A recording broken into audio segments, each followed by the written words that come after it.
momento importante, porque a gente vai agora usar o nosso direito de memória, né, de lembrar de um episódio do passado que marcou a história do nosso país, tá? E um episódio importante. Por que esse episódio, professora, que a televisão muitas vezes retrata como um episódio tão triste?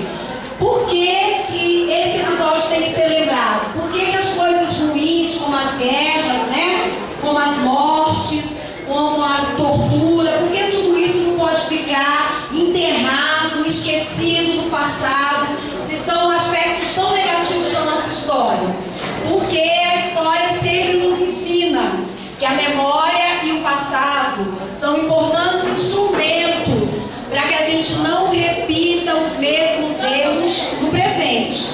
Para que a gente saiba que tudo que a gente tem hoje como direito assegurado, como direito de criticar o governo sem ir para a cadeia, o direito de denunciar um crime, né, de desvio de verba pública, de exigir a condenação dos responsáveis, o direito de ir para as ruas protestar por melhoria dos direitos, né, a saúde, a educação e a segurança e tudo mais, são possibilidades que existem graças a essa luta que nos antecedeu, tá?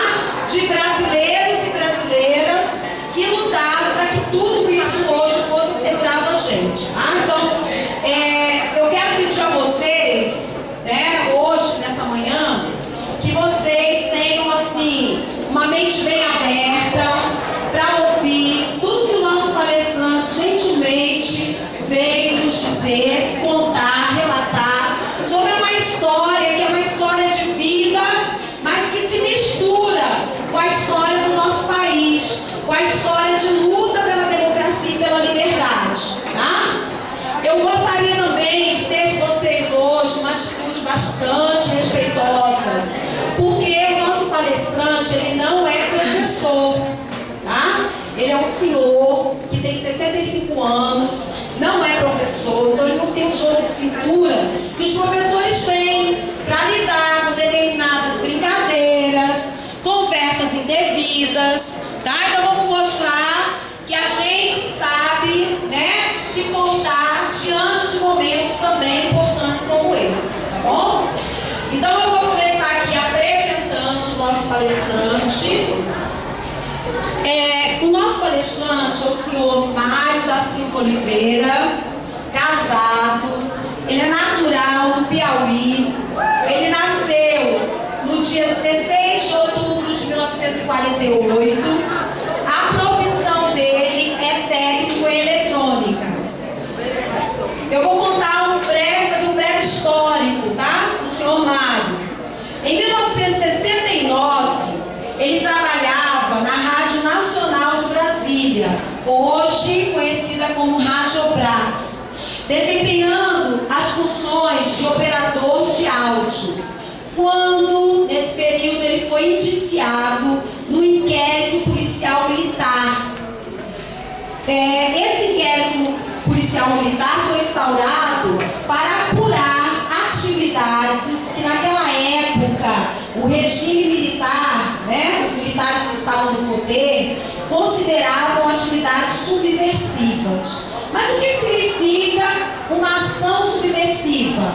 Uma ação subversiva é toda aquela que o Estado acredita que seja contra a pátria. Então o subversivo é uma espécie de inimigo do país, inimigo da pátria. Então, para o regime militar, todos aqueles que lutavam contra a ditadura eram inimigos. Eram pessoas que, por serem inimigos, precisavam ser eliminadas. Tá? E que atividades subversivas, supostamente subversivas, eram essas, né, que a polícia investigava em torno da pessoa do senhor Mário? Essas atividades eram as seguintes. Eles diziam que ele tinha ingressado no PCB. O que é isso? É a sigla do Partido Comunista Brasileiro. Naquela época, os partidos políticos foram proibidos. Só era permitido a existência de 2 partidos. Um partido supostamente de oposição, que era o MDB, tá? E um outro partido da situação, do governo, que era chamado Arena. Só que na época a crítica que se fazia, claro, escondida, né? Porque não havia liberdade de imprensa, era que a Arena era o partido do sim. Dizia sempre sim para o governo.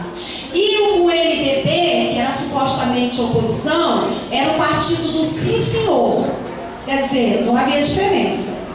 E o partido que seu Mário foi acusado de ingressar era um partido que estava na clandestinidade. Era ilegal, ele não podia funcionar legalmente, que era o Partido Comunista do Brasil. Ele foi acusado de ler vários livros comunistas. Então, qualquer livro que fazia crítica ao regime autoritário, ele era rotulado como um livro comunista, subversivo. Lá também diz que ele fez parte de um grupo que atuava aqui no Gama, tá? No Distrito Federal, que ele frequentava reuniões clandestinas do Partido Comunista no Núcleo Bandeirante. E também que ele frequentava reuniões em uma casa onde era feita toda uma doutrinação, um convencimento para a derrubada do governo através da luta armada. Quantos anos seu Mário tinha nessa época quando foi preso e acusado dessas ações? Ele tinha 20 anos, tá? 20 anos é a idade daquele jovem escritor que estava aqui com a gente essa semana. Então ele era muito jovem, tá? Bom, para terminar, após 62 dias de prisão incomunicável, ele não pôde ligar para a família para dizer onde ele estava, o que estava acontecendo, não pôde pedir ajuda a um advogado, ele ficou 62 dias incomunicável. Ele foi liberado, apresentou-se no trabalho, lá onde ele trabalhava, né, que era na Rádio Nacional, agora a Rádio Brás. Só que quando ele voltou lá para assumir a função dele, ele foi forçado a assinar uma demissão, como se ele voluntariamente tivesse desistido do emprego dele. Ele foi forçado a isso. Com medo, ele transferiu-se para o interior de São Paulo. Tá? Ele foi para o interior de São Paulo, mas ele foi novamente preso. Dessa vez, ele passou 2 anos e 6 meses na cadeia. E perdeu os direitos políticos. O que é perder os direitos políticos? É você não ser mais considerado um cidadão. Ele perdeu, na verdade, a cidadania brasileira.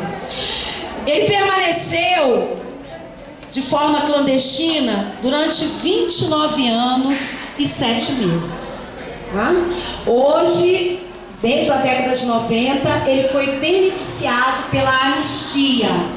A anistia, gente, significa o perdão político que o Estado deu a partir da década de 70, tá? Quando o regime começou a enfraquecer. Então vamos receber agora com bastante carinho esse nosso palestrante, que é uma figura viva da história brasileira e um brasileiro que merece todo o nosso respeito.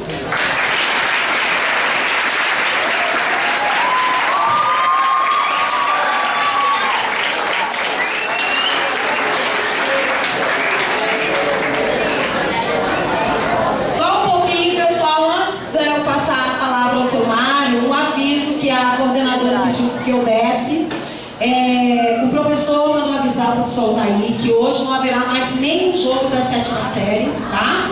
Então vamos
abre com direito Windows Media Player.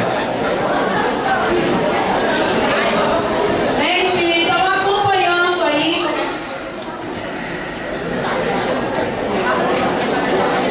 Pessoal, atenção.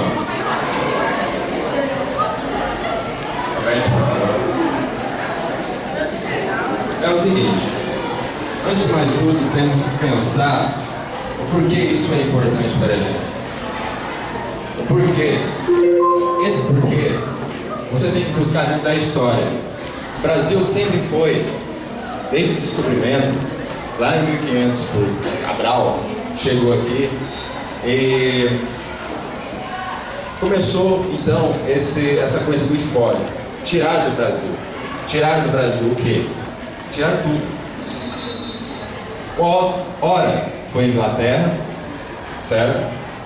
Ora, agora, na atualidade, em 64 e na atualidade, é o nosso querido Estados Unidos. Vocês tanto veneram. É ele o culpado por esse golpe. Foi os Estados Unidos que apoiou esse golpe. Para quê? O motivo? Uma disputa política. Dois blocos mundiais brigando pela disputa do mundo: o capitalismo e o socialismo. O comunismo, por assim dizer, né, professor? Essas duas partes do mundo começaram a brigar num período chamado de Guerra Fria. E sobrou pra gente. Se você souber um pouquinho da sua história, você não vai usar uma marca norte-americana. Se você souber um pouquinho da nossa história, você não vai sentir orgulho em vestir um short dos Estados Unidos. É muito mais bonito ser idolatrar os Estados Unidos do que de fato ser brasileiro. Pense um pouquinho. Eu tenho orgulho da minha cor, do meu cabelo, do meu nariz. Sou assim e sou feliz. Índio, caboclo, cafuso, crioulo. Eu sou brasileiro. Tenho orgulho de vocês de serem brasileiros também. E conheço sua história. Tudo bem? Agora começamos a leitura do nosso cordel.